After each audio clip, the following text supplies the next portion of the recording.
right, so we're on the road headed to Campwood, Texas.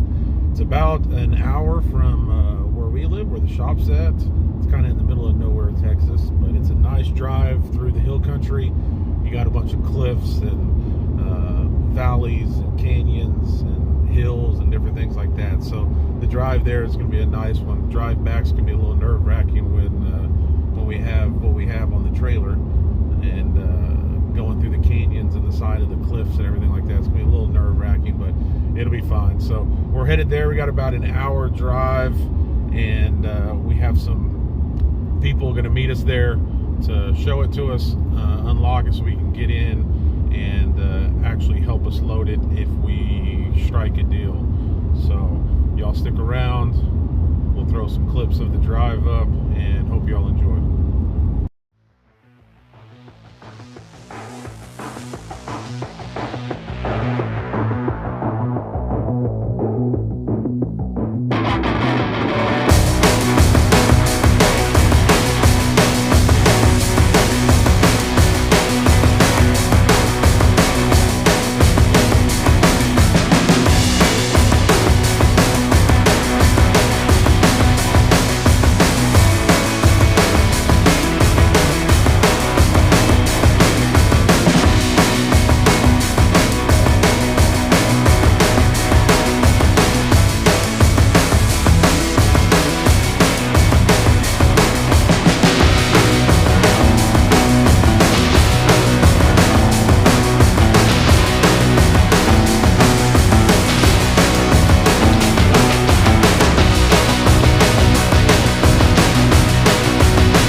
So we just pulled into Campwood. That was about an hour drive. Y'all saw some of the views. Hopefully y'all enjoyed that. We just pulled up to the place. I'm gonna try to take some pictures and videos at least, but I'm not sure if the guy is gonna want to do that or not. You know how some people are, just out of respect. So hopefully we get to, and we can show the way we load it and get it on the trailer and get out of here. But if not, the next time you'll see us is pulling out of here. I'll kind of go over everything once we get down the road and show y'all what we got. So y'all hang tight, and hope y'all enjoy what we found. I did. I think it's a good deal. Again, it was in the middle of nowhere. These can be found all over the place, but for the price that I got this at and how close it is to home where I'm at, is pretty unheard of. So hopefully y'all enjoy it. Check it out.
right, we finally got it loaded. We're headed back to Concan.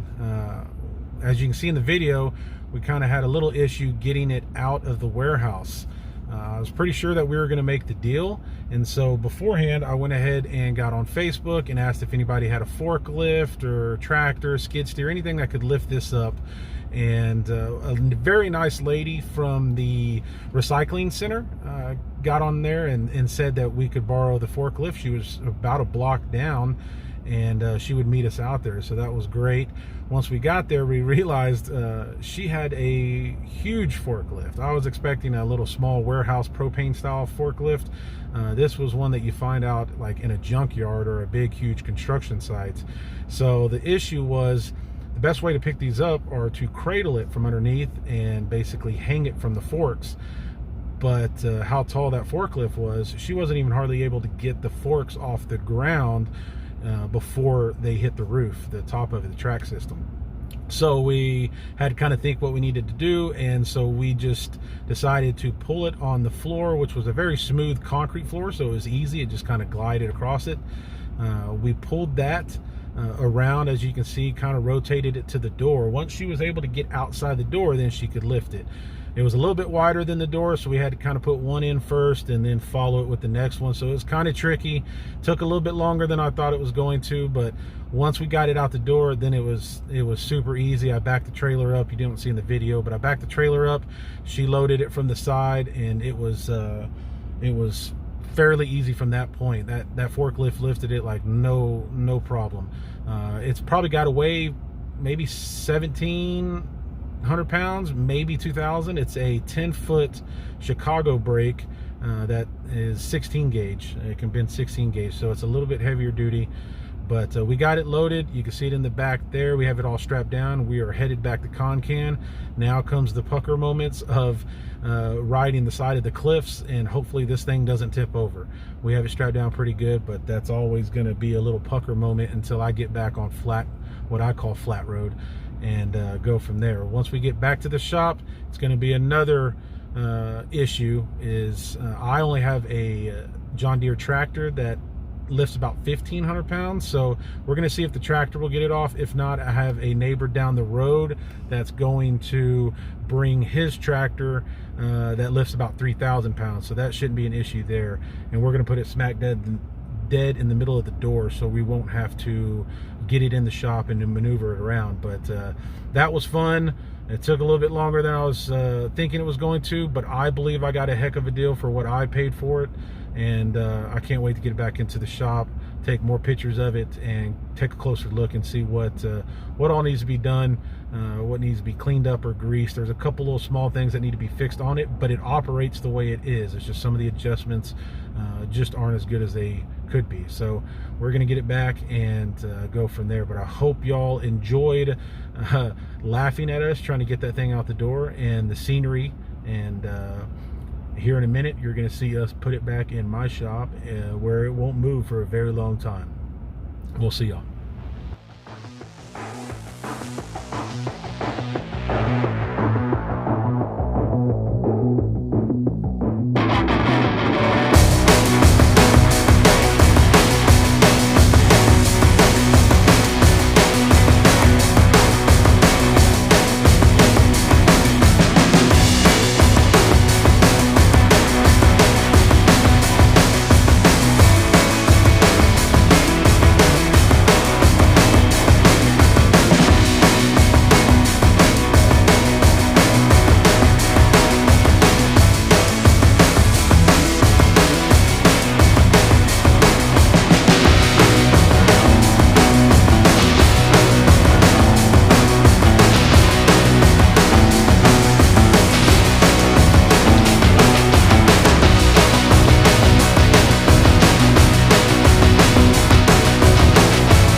Go up a little bit.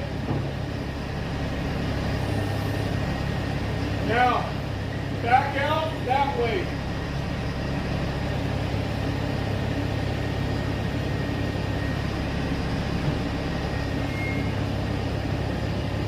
All the way. Now go all the way to right. There you go, and go in.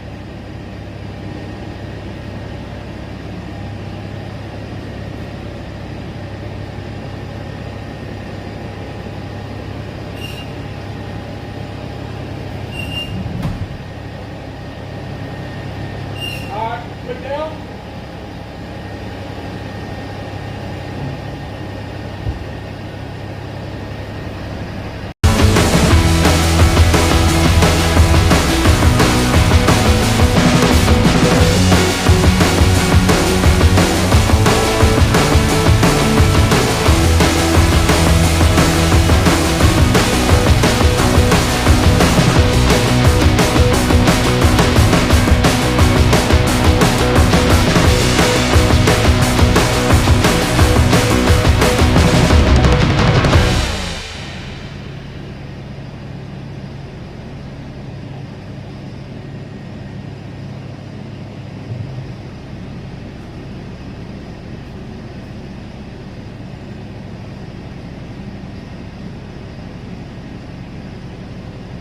Easy. All right, guys, as you can see, finally got it in the shop, sitting where it's going to be. It's about 13 feet, give or take a little bit, from the end of the weight to the end of the weight. The door behind me is 10 foot, so we had to put one side in, kind of crook it, get it in, and then slide the other way, and then kind of pull it back into place. It's kind of tricky, especially with the tractor here. It's not as mobile as a forklift was, but we got it in. It has plenty of room to operate. As you can see, the weight there goes down, has plenty of room. We can still open the door. If the metal is too big that I'll be using, I'll just open the door here and the metal can hang out. But for the most part, a lot of times when you do brake, the big sheet of metal is on this side. So either way, I can raise that. It's heavy. Man, that guy with the tractor, if I didn't have him here, my little John Deere 3025 didn't want to pick it up. It's got to be closer to 2,000 pounds. I was thinking maybe 1,700, but his tractor's rated at 3,000, and it struggled to kind of pick it up a little bit. So luckily he was right down the road and was able to help me out. I would have never got it in here with my John Deere or anything else. The driveway is rock, so getting it in on dollies and stuff was definitely out of the question. But it's in, as you can tell. The previous owner has painted it gray. These usually come green. The gray matches perfect though with everything else that I have here. All my equipment for the most part is gray. So that is awesome. That saves me some time. There's a couple little things I need to do, kind of grease and get going, but I will paint these weights red, and same with the locking handles, just to kind of get them matching a little bit more. The yellow's not really my thing, but this is it. It took the better part of the day to get it in, but I'm excited. I found it local. I was ready to go drive to different states. Texas is hard to find stuff because as soon as it's up for sale, it's gone. There's so many people, especially where I live. I'm out in the middle of nowhere where there's nobody at, so usually finding something local is very, very hard. So I actually found this, like I said, in Campwood, about an hour away, which in Texas, that is local, especially out where I'm at. Found it an hour away, and that's awesome. It saved me a trip, saved me a bunch of money on freight. Did it myself, got it in here. Now we can get to work on it. Earlier in the video, I accidentally said 10 foot. I bought it knowing that it was an 8-foot brake. It is an 8-foot brake. I misspoke and said 10 foot, but it is 8-foot brake. It is also rated at 16 gauge, so I can bend a little bit heavier stuff. Anything more than that, I have a press brake over there that I can bend brackets and stuff. But this will be for just kind of rust repair, floors, firewalls, different things like that. So this will definitely do what I need it to. I'm so glad I found it. I think I got a killer deal on it. It looks great, seems to operate fine, and just can't wait to put it to use. I appreciate y'all checking it out. If you like the video or any of my past videos, hit the like and subscribe button. It'll kind of give you a notification when we do post a video in the future, so you don't have to go look for it, search for it. It'll just pop up, hit the button, and there we are. So that helps me out. So like, subscribe. I appreciate y'all. I think that's it. We'll catch y'all next time.